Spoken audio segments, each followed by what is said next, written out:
نحمده ونستعينه ونستغفره ونعوذ بالله من شرور أنفسنا وسيئات أعمالنا من يهده الله فلا مضل له ومن يضلل فلا هادي له أشهد أن لا إله إلا الله وحده لا شريك له وأشهد أن محمدا عبده ورسوله بلغ الرسالة وأدى الأمانة ونصح الأمة وجاهد في الله حق جهاده حتى تركنا على المحجة البيضاء ليلها كنهارها لا يزيغ عنها إلا هالك اللهم فصل وسلم على هذا النبي الكريم وعلى آله وصحبه ومن دعا بدعوته واتبع سنته إلى يوم الدين أما بعد أيها الإخوة المسلمون أوصيكم ونفسي بتقوى الله فقد فاز المتقون قال الله تعالى أعوذ بالله من الشيطان الرجيم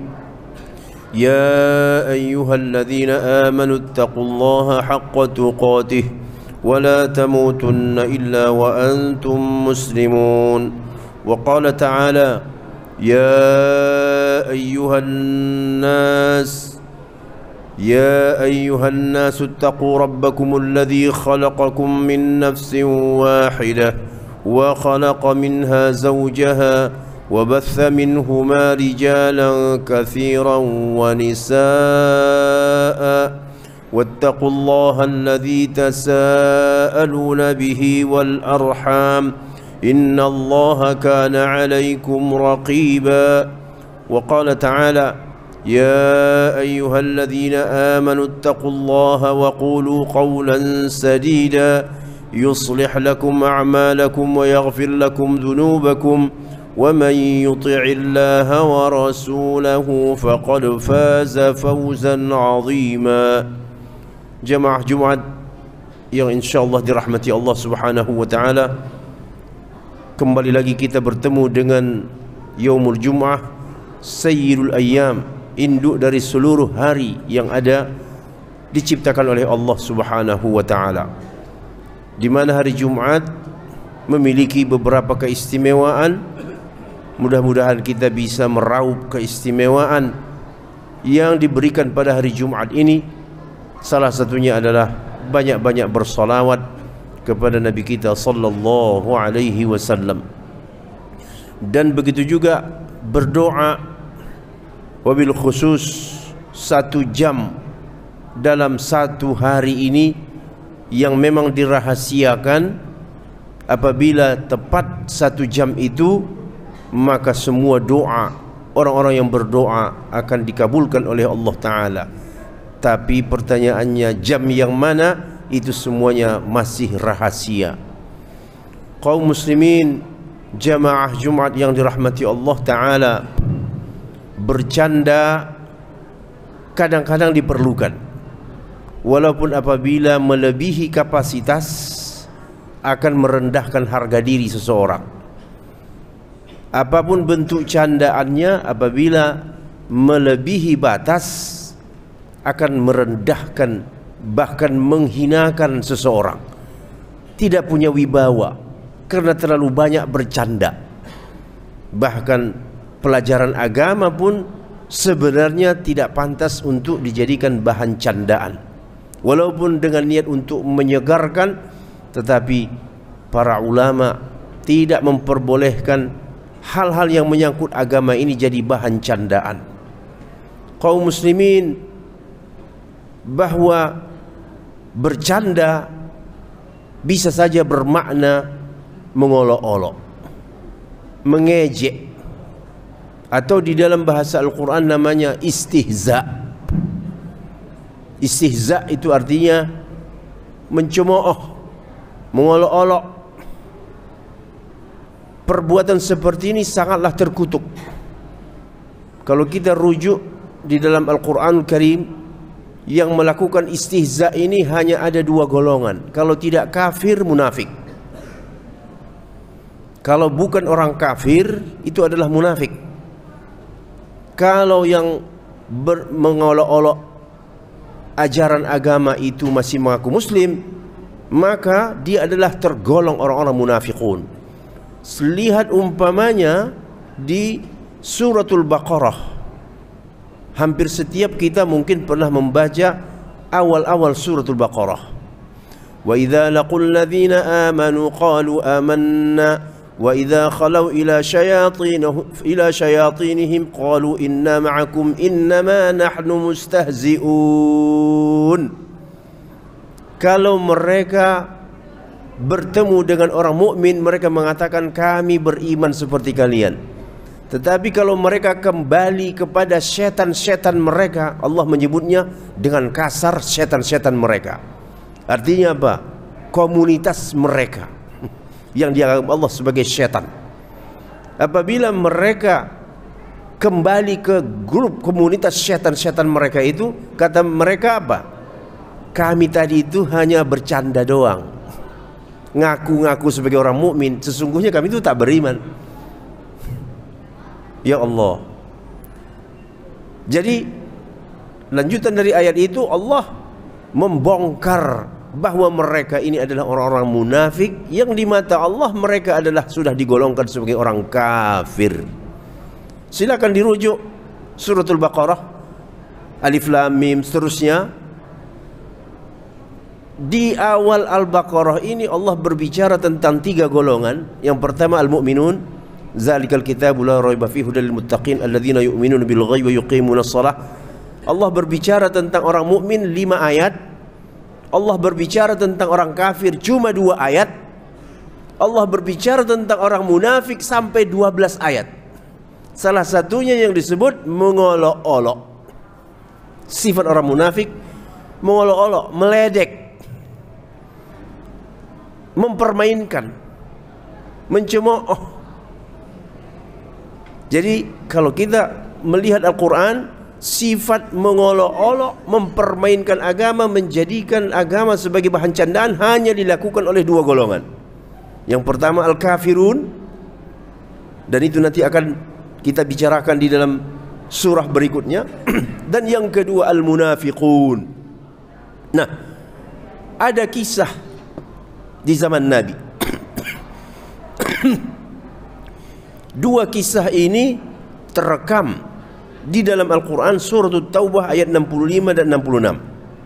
Allah berfirman, "Wala in sa'altahum la yaqulunna innama kunna nakhudhu wa nal'ab. Qul abillahi wa ayatihi wa rasulihi kuntum tastahzi'un.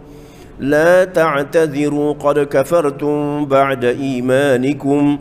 إن نعفو عن طائفة منكم نعذب طائفة بأنهم كانوا مجرمين."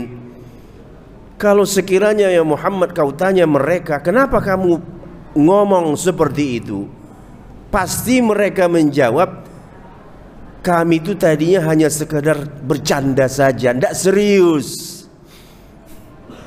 Tidak ada niat kesengajaan. Nah, ini bahasa munafik nih. Ya, minta maaf di belakang. Itu ciri-ciri munafik. Kami tidak serius ngomong seperti itu, tidak ada niat, tidak ada kesengajaan. Tadi itu hanya sekadar bercanda, bermain-main saja. Lalu Allah memerintahkan, sampaikan ya Muhammad, apakah kamu jadikan bahan candaan Allah, ayat-ayat Allah, Rasulullah? Jadi ayat ini ada kisah sababun nuzulnya. Orang munafik pada waktu perang Tabuk melontarkan ucapan-ucapan yang nadanya itu mencemooh, mengolok-olok Rasul, mengolok-olok orang beriman. Lalu turun wahyu kepada Allah, kepada Rasulullah SAW. Walaupun Nabi tidak mendengar secara langsung, malaikat menyampaikan, orang-orang munafik itu sedang mengolok-olok kalian, mengolok-olok engkau ya Muhammad. Lalu orang yang mendengar di tempat tersebut langsung marah, akan kuadukan engkau kepada Rasulullah. Si munafik ini pun terbirit-birit mengejar Rasulullah, mau minta maaf. Yang pada saat itu Rasulullah sedang berada di atas onta tunggangannya, sampai terseret-seret ini si munafik Ya Rasulullah, aku mau minta maaf. Ya Rasulullah, aku mohon maaf. Yang kuucapkan tadi itu hanya sekedar canda saja, tidak ada niat sengaja, hanya main-main saja. Rasulullah sama sekali tidak melihat dia. Lalu turunlah ayat ini. Kalau kau tanya mereka, kenapa kamu mengucapkan kata-kata yang mengolok-olok? Niscaya mereka akan menjawab, tadi hanya kami sekedar bercanda saja, bersenda gurau, main-main, menyegarkan suasana. Katakan ya Muhammad, apakah kamu melakukan perbuatan mengolok-olok Allah, ayatnya dan Rasulnya? La ta'tadhiru qad kafartum ba'da imanikum. Jangan kamu minta maaf, kamu telah kafir setelah kamu tadinya beriman. Inilah jawaban untuk semua orang yang mengolok-olok simbol-simbol agama. Semua orang yang mengolok-olok simbol agama, syariat, ayat Allah, Rasulullah, simbol-simbol syiar-syiar Islam, azan, apapun namanya, semua mereka itu masuk ke dalam ayat ini. Jangan minta maaf, kamu telah kafir setelah kamu beriman. Subhanallah. Jadi oleh karenanya para ulama akidah ketika membahas hal-hal yang bisa menggugurkan keislaman seseorang dan membuatnya jadi murtad, salah satu di antaranya adalah istihza, mengolok-olok. Artinya mengejek, ada ejekan terhadap sesuatu yang merupakan simbol-simbol agama. Apakah itu ayat Al-Quran? Apakah itu pribadi Rasulullah SAW? Ataukah itu hukum Allah, syariat, atau syiar ibadah? Maka itu semuanya adalah merupakan perbuatan istihza, yang dulu di zaman Nabi langsung ayat turun menghukum mereka. La ta'taziru, jangan kamu minta maaf. Artinya apa? Kamu minta maaf tidak ada gunanya, tidak akan menghilangkan kesalahan kamu, dan tidak ada orang yang bisa memaafkan ucapan kamu. Ucapan kamu itu sudah tertulis. Qad kafartum, kamu telah menjadi kafir. Ba'da imanikum, setelah kamu tadinya beriman. Jadi setiap muslim harus menjaga diri. Bercanda jangan nyerempet agama. Di zaman kita ini adalah zaman fitnah. Pelawak bercanda, seniman bercanda, mengolok-olok simbol-simbol keagama. Orang-orang yang punya jabatan resmi pun mengolok-olok simbol-simbol agama. Ini adalah zaman di mana orang tidak merasa dia telah jatuh di dalam kekafiran, dia tanpa terasa. Setiap muslim tidak boleh bercanda dengan simbol-simbol keagamaan. Mungkin dia bisa bercanda dengan masalah kehidupan dan seterusnya, walaupun sebenarnya juga perbuatan bercanda itu tidak disukai secara umum di dalam agama kita. Karena Islam itu adalah agama serius, bukan agama main-main, bukan agama kelakar.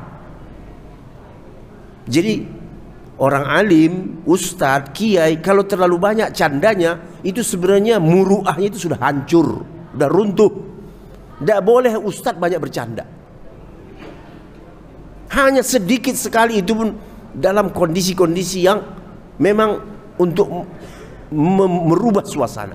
Adapun bila canda yang menjadi bahan utama, atau mungkin sampai dikesankan ustadz canda, maka sebenarnya sudah hilang keulamaannya, sudah hilang keustadannya. Islam tidak boleh dibuat jadi candaan. Kemudian ada kisah kedua yang tertuang di dalam surah Al-Maidah.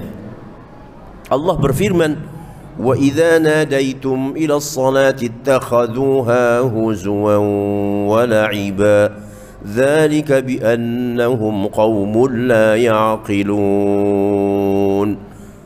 Apabila kamu memanggil untuk salat, artinya memanggil manusia dengan azan, mereka menjadikan panggilan azanmu itu sebagai main-main, candaan, olok-olokan, huzwan wa la'iban, lagi-lagi mengejek, wa la'iban, permainan, kelakar, bercanda. Lalu kata Allah, hal itu disebabkan mereka itu kaum yang tidak punya otak. Zalika bi annahum qaumun la ya'qilun. Allah menganggap mereka itu orang-orang yang tidak punya akal. Konteks ayat ini lagi-lagi orang kafir. Orang kafir, khususnya ahlul kitab Yahudi dan Nasara, memang suka mengolok-olok agama, mengolok-olok Islam, mengolok-olok Al-Quran. Jadi makanya perbuatan mengolok-olok itu hanya dilakukan oleh dua golongan. Orang kafir, ya maklum sekalian. Yang kedua, ada orang muslim mengolok-olok, munafik. Jadi di dalam ayat Al-Maidah tadi ada kisah ketika azan di masjid, ada seorang Nasrani, begitu disebutkan di dalam tafsirnya, mengolok-olok Rasulullah. Dalam azan itu kan disebut asyhadu anna Muhammadar Rasulullah. Kata si Nasara ini ketika mendengar azan itu, dia mengatakan apa? Terbakarlah si pendusta. Dia anggap Rasulullah pendusta. Terbakarlah si pendusta. Apa yang terjadi setelah itu? Orang ini dengan keluarganya hidup dalam satu rumah. Waktu malam, pembantunya ingin melintasi kamarnya karena gelap. Dia terpaksa membawa penyuluh berbentuk obor. Ketika melintas dekat tempat tidurnya, bara obor tadi entah kenapa meloncat ke tempat tidurnya, sehingga habislah tempat tidurnya terbakar, dan mereka satu tempat tidur itu mati terpanggang gosong. Ucapan dia tadi ketika mendengar azan, terbakarlah si pendusta. Maka Allah membuktikan siapa yang terbakar.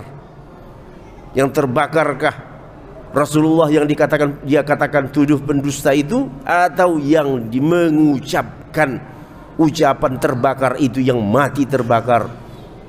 Ini sudah terbukti di dalam sejarah, di dalam tafsir ini bisa dibaca mengenai ayat wa idza nadaitum ila sholati ittakhadhuha huzwan wa la'iba dzalika bi annahum qaumun la ya'qilun. Apabila kamu memanggil untuk azan, untuk salat, mereka menjadikan itu sebagai olok-olokan dan candaan. Yang demikian itu disebabkan mereka adalah kaum yang tidak punya otak. Kaum muslimin jamaah Jumat yang dirahmati Allah Subhanahu wa ta'ala, sekali lagi khatib ingin mengingatkan, beragama harus serius. Canda bukan tempatnya dalam agama. Walaupun mungkin diperlukan, janganlah itu dipakai dalam masalah-masalah keagamaan. Apalagi dengan nada mengolok-olok atau mengejek ajaran Islam. Mudah-mudahan Allah Ta'ala menjaga iman kita, menjaga akhlak dan perilaku kita, sehingga kita tidak jatuh di dalam perbuatan yang dilakukan oleh orang-orang yang kafir kepada agama Allah Ta'ala. Aqulu qawli hadha wa astaghfirullah li wa lakum wa lisairil muslimin wal muslimat fastaghfiruh innahu huwal ghafurur rahim.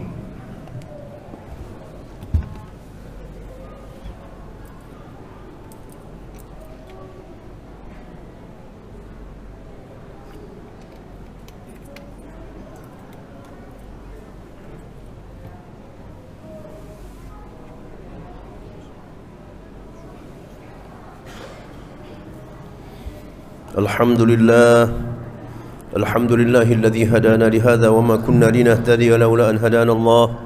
Asyhadu an la ilaha illallah wahdahu la syarika lahu wa asyhadu anna Muhammadan abduhu wa rasuluh la nabiyya ba'dah. Ayyuhal ikhwatul muslimun, usikum wa nafsi bitaqwallah faqad fazal muttaqun. Qala Allah ta'ala fi kitabihil karim, a'udzu billahi minasy syaithanir rajim. Ya ayyuhalladzina amanu taqullaha haqqa tuqatih wala tamutunna illa wa antum muslimun. Kaum muslimin, kita sudah masuk ke dalam bulan Sya'ban. Hanya menghitung hari lagi kita pun akan memasuki bulan yang ditunggu-tunggu, yaitu Ramadan. Dan mudah-mudahan doa kita agar selama bulan Ramadan ini kita tidak disibukkan dengan masalah-masalah yang mengganggu ibadah kita. Ya persoalan jarak lah, persoalan yang sejenisnya yang bisa mengganggu kenyamanan beribadah. Alhamdulillah keadaan membaik dan kita berharap ini hendaknya bertahan terus sampai selesai kita melaksanakan ibadah utama di dalam hidup ini, yaitu shaum Ramadan. Dan kita mempersiapkan generasi kita menghadapi Ramadan ini harus dengan segala kegembiraan, penuh harapan.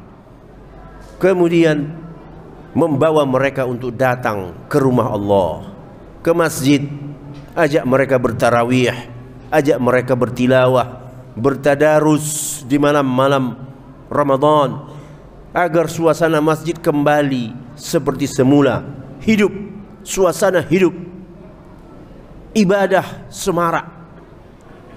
Orang terpanggil untuk semakin meningkatkan ibadahnya, wabil khusus di rumah-rumah Allah Subhanahu wa ta'ala. Itulah sebenarnya yang kita harapkan selama bulan Ramadan. Dan cukuplah 2 tahun yang lalu kita merasa terusik, kita merasa kering dengan suasana Ramadan. Kita tidak banyak atau tidak maksimal menggunakan bulan yang Allah siapkan untuk kita untuk beribadah, karena kita tidak tahu yang namanya ajal, yang namanya maut, kapan saja akan datang menghampiri orang apabila telah tiba saatnya. Kita berharap Allah menyampaikan umur kita ke bulan Ramadan, dan selama bulan Ramadan betul-betul kita manfaatkan seoptimal mungkin beribadah. Jangan sampai ada yang tertinggal dari paket-paket yang Allah sediakan. Ada yang namanya tarawih, ada yang namanya qiyamul lail, ada yang namanya tadarusan, ada yang namanya puncaknya nanti 10 malam terakhir i'tikaf, nginap di masjid, pindah tempat tidur dari rumah ke masjid. Malam-malam i'tikaf kita hidupkan dengan ibadah.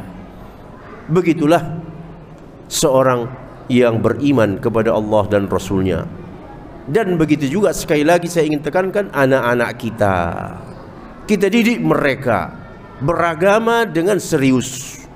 Karena zaman nanti di mana mereka hidup tidak sama lagi seperti zaman kita ini. Mungkin mereka di zaman sekarang saja kita sudah mulai melihat anak-anak muda jarang ada di masjid. Bagaimana nanti 5 tahun ke depan? Na'udzubillah min dzalik. Pengajian-pengajian di masjid yang mengisinya dan yang hadir adalah orang-orang yang pensiunan 60 tahun ke atas. Adapun anak-anak SMA, anak kuliahnya di mana? Sudah susah dijumpai di dalam masjid. Maka melalui Ramadan ini setiap masjid hendaknya punya program menghadirkan anak-anak muda sebagaimana 20 tahun yang lalu 15 tahun yang lalu masjid itu penuh ramai dengan anak muda yang i'tikaf, yang tadarusan dan seterusnya. Innallaha malaikatahu yusholluna 'alan nabi ya ayyuhalladzina amanu shallu 'alaihi wa sallimu taslima. Allahumma shalli 'ala Muhammad wa 'ala ali Muhammad kama shallaita 'ala Ibrahim wa 'ala ali Ibrahim. Allahumma barik 'ala Muhammad wa 'ala ali Muhammad kama barakta 'ala Ibrahim wa 'ala ali Ibrahim innaka Hamidum Majid. وارض اللهم عن سادتنا أبي بكر وعمر وعثمان وعلي وعن الصحابة أجمعين وعن التابعين ومن تبعهم بإحسان إلى يوم الدين. اللهم اغفر للمسلمين والمسلمات والمؤمنين والمؤمنات الأحياء منهم والأموات. اللهم عز الإسلام والمسلمين وأذل الشرك والمشركين ودمر أعداءك أعداء الدين.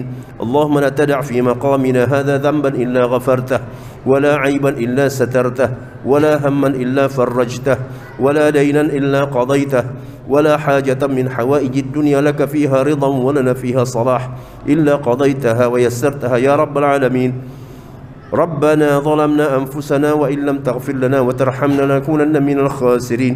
ربنا آتنا في الدنيا حسنة وفي الآخرة حسنة وقنا عذاب النار. عباد الله إن الله يأمركم بالعدل والإحسان وإيتاء ذي القربى وينهى عن الفحشاء والمنكر والبغي يعظكم لعلكم تذكرون. فاذكروا الله يذكركم واشكروه على نعمه يزدكم ولذكر الله أكبر والله أعلم ما تصنعون. قم الصلاة.